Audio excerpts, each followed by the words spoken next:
السلام علیکم دوستو، میرے ناظرین پیارے، جہاں بھی میرا ویڈیو دیکھتے ہو، آج میں بہت اہم ٹاپک پہ بحث کرنا چاہتا ہوں۔ وہ بچوں کو ٹاپک ہے ماؤں کے لیے جو بچے کو دودھ پلاتے ہیں۔ اس میں دو اہم ایشو ہوتا ہے، ایک بریسٹ فیڈنگ ہوتا ہے جو ماں خود اپنا دودھ پلاتا ہے، دوسرا جو ہے نا چوسنے سے یعنی فیڈر سے دودھ جو پلاتا ہے۔ دونوں حالتوں میں جب بچوں کو دودھ پلاتے ہو، برائے مہربانی بچے کا سر تھوڑا سا اونچا رکھو، بچے کو جو ہے نا لیٹے نہ رکھو، چاہے وہ بریسٹ فیڈنگ کرتا ہے چاہے وہ فیڈر کی وجہ سے کرتا ہے۔ کچھ لوگ ہیں اپنا بچوں کو فیڈر دے دیتا ہے لیکن وہ اپنے کام میں مصروف رہتا ہے۔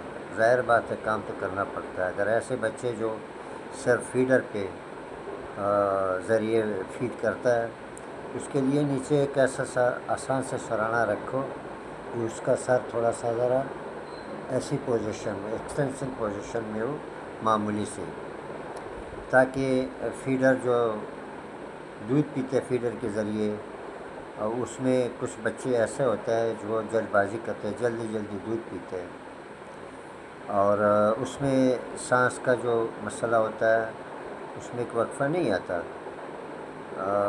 ہوا معدے پہ چلے جاتا ہے، اور وہ ہوا اس کا وجہ بنتا ہے جو بچے دودھ پینے کے بعد ایک دم جب زیادہ معدہ بھر جائے وہ الٹی کر لیتا ہے، وہ ڈاکٹروں کے پاس پھر جاتا ہے۔ اگر کسی کے پاس ایکسپیرئنس نہیں ہے بچوں کے تو فوراً الٹیوں کا دوا لکھتے ہیں، اینٹی بایوٹک لکھتا ہے کہ یہ لکھتا ہے وہ لکھتا ہے، حالانکہ اس کو اتنی چیزوں کی ضرورت نہیں ہوتی ہے۔ اس سے پوچھنا چاہیے کہ بچے کو جو پوزیشن فیڈ کا دیتے ہو، چاہے ماں دیتی ہے چاہے فیڈر کی وجہ سے ہوتی ہے، اس کا پوزیشن ذرا صحیح رکھا کرو، یعنی اس کا سر ذرا اونچا ہونا چاہیے، زیادہ لیٹے ہوئے حالت میں نہیں ہونا چاہیے، اور اس حالت میں زیادہ ہوا معدے میں چلے جاتا ہے۔ ایک تو یہ ایشو ہوا۔ اگر جب بچہ دودھ پی لیتے اور جو بچے پھر دودھ کے بعد تھوڑا الٹی کرتا ہے، اس کے لیے چاہیے کہ وہ یا تو الٹا سرانے کے اوپر لٹا دے یا اپنے کندھوں پہ لٹا دے اور پیچھے سے ذرا مالش کروا لے، تھوڑا سا ایسے مارے، تاکہ معدے کا معمولی سے معدے کا گیس نکل جائے اور بچے کو ڈکار آ جائے تو الٹی انشاءاللہ رک جائے گی۔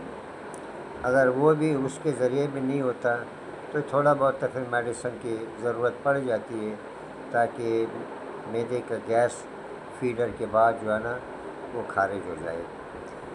دوسرا جو اہم ایشو ہے، آپ کو پتہ ہے جو بچے فیڈر پیتے ہیں، فیڈر کے ذریعے فیڈ کرتے ہیں یا ماں کا دودھ پی لیتے ہیں، اکثر میں نے دیکھا ہے کہ اس میں ڈائریا کی وجہ بن جاتے ہیں۔ ویسے میں نے ڈائریا کے اوپر بحث کیا، لیکن اصل مسئلہ اس ویڈیو میں بنانے کا یہ ہے کہ جب آپ دودھ پلاتے ہو، چاہے ماں کا دودھ ہو چاہے فیڈر ہو، اگر فیڈر کے ذریعے دودھ پلاتے ہو، برائے مہربانی فیڈر کو اچھی طرح دھو لو، جو نیپل ہوتا ہے اس کو بھی گرم پانی سے دھو کے بلکہ تو اس کا ڈھکن ہونا چاہیے، اور دودھ جتنا بھی بچہ پی سکتا ہے اتنا ہی دودھ اس کو پلا دو۔ اندازہ ہر ماں کو پتہ چلتا ہے کہ میرے بچے کو جب ایک دفعہ میں دودھ پلاتا ہوں، بچہ ہمارے ایک دفعے میں مثال کے طور پر 100 ml پیتا ہے، اس کو 2 حصوں میں تقسیم کر کے پلا دے، کوئی وقفے نہ پلا دے، تاکہ ایک تو الٹی رک جائے گی اور دوسرا جلدی ہضم ہو جائے گا، کیونکہ معدہ جب کمزور ہوتا ہے، معدہ جب مثال کے طور کیپیسٹی اس میں اتنا زیادہ نہیں ہوتی، اگر ایک دم زیادہ دودھ پلا دے الٹی کا وجہ بنتا ہے۔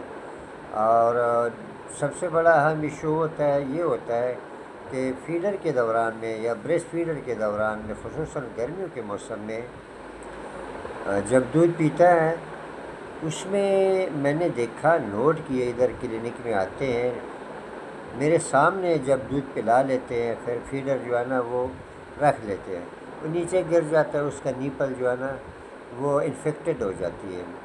اگر اس کو بتایا کہ بھائی اس کا جو ڈکنی ہے وہ کدھر ہے، کہتے ہو تو گھر میں رہ گیا، تو لہٰذا یہاں جو بیکٹیریا ہوتا ہے، جو انفیکشن ہوتا ہے، فیڈر کے نیپل کے اوپر سبسائڈ ہو جاتا ہے، اس کو انفیکٹڈ کرتا ہے. تو لہٰذا یہ انفیکشن ہوتا ہے کہ جو ڈائریا کا وجہ بنتا ہے. اگر آپ بار بار مریضوں کو اس طرح دوا دیتے ہو، موشن کی دوا دیتے ہو، ٹھیک ہونے کے لیے دوا دیتے ہیں، میرا ریکویسٹ ہے ماؤں سے کہ اپنے بچوں کا ذرا جو فیڈر دیتے اس کا صفائی کا ذرا خیال رکھو، تاکہ بار بار آپ اور آپ کا بچہ پریشان نہ ہو جائے. تو اسی طرح کچھ ایسے بچے بھی ہوتا ہے، ماں ہوتا ہے کہ اپنے روزگار بنانے کے لیے بچے کو دھوکہ دینے کے لیے ایک ایکسٹرا جس میں صرف وہ ہوتا ہے، نیپل ہوتا ہے، وہ منہ میں داخل کرتے ہیں. بچہ اس پہ مصروف رہتا ہے، رونے دھونے سے ذرا بچ جاتا ہے، لیکن وہی چوسنی نیچے گر جاتا ہے، مٹی میں گر جاتا ہے، قالین میں گر جاتا ہے، فرش میں زمین گر جاتا ہے، وہاں انفیکشن ہوتا ہے، اس میں ملوث ہو جاتا ہے. دوبارہ بچہ اسی چوسنے کو دوبارہ چوس لیتے ہیں. تو لہٰذا دوبارہ یہ اسہال کا یا ڈائریا کا وجہ دوبارہ بن جاتا ہے. لہٰذا کب تک یہ کام کرو گے؟ دوائیوں پہ لگا ہوتے ہیں. ہمارا ریکویسٹ ہے ماؤں سے تھوڑا اپنے بچوں کا خیال رکھے، حفاظت رکھے. اور اس کے علاوہ جب اپنا دودھ دیتے ہیں، جو ماں بریسٹ فیڈنگ کا ذریعے بچوں کا دودھ دیتے ہیں، جب بھی آپ دودھتے ہیں نیم گرم پانی سے، اگر سردی کا موسم ہے نیم گرم پانی سے، اگر گرمی کا موسم ہے نارمل پانی سے اپنا چھاتی، اپنا سینہ، بریسٹ یہ دھو لے اور اس کے بعد بچے کو دودھ پلا دے. اس کا وجہ یہ ہے کہ جب دودھ پلاتے ہو، جو نیپل کے، جو بریسٹ کے نیپل کے اوپر جو پارٹیکل رہ جاتا ہے دودھ کا، وہ بہترین غذا ہوتا ہے بیکٹیریا کے لیے. قمیص کے نیچے جو انفیکشن ہوتا ہے اس کے ساتھ ٹچ ہو جاتا ہے. تو لہٰذا جب بھی دودھ پلاتے ہو برائے مہربانی اپنے سینے کو دھو لے اور اس کے بعد صاف کر کے بچوں کو دودھ پلا دو. اتنا سا ہمارا ریکویسٹ ہے، آگاہی ہے عوام کے لیے، ماؤں کے لیے. جب بھی بچہ کو دودھ پلاتے ایک تو صفائی کا خیال رکھے، اور دوسرا جو فیڈنگ کا پوزیشن ہے اس کو ذرا صحیح طریقے سے فیڈ کروا لے.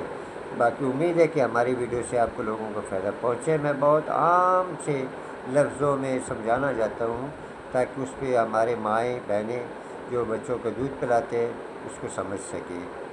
تو میرے ویڈیو اگر پہلے کسی نے نہیں دیکھا تو میرا واٹس ایپ نمبر ہے 0306 051 43 25. میرا فیس بک کا، انسٹاگرام کا، یوٹیوب کا، ٹک ٹاک کا آئی ڈی ہے ڈاکٹر گل MNA.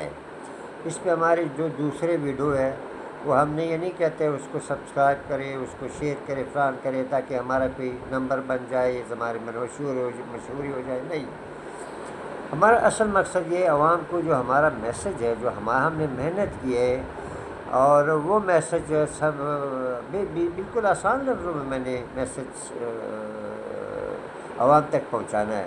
تو لہٰذا اسی لحاظ کے آپ لوگوں کو ثواب مل جائے، دوسرے عوام سمجھے، اسی کے لیے ثواب ہو جائے. شیئر کر لے، سبسکرائب کر لے تاکہ دوسرے لوگوں کے بھی میسج پہنچے اور وہ لوگوں کو بھی آگاہی بن جائے بچوں کے ریلیٹڈ، باقی دوسرے جو ایشو ہے ہیلتھ ریلیٹڈ وہ پہنچ سکے. السلام علیکم ورحمۃ اللہ وبرکاتہ.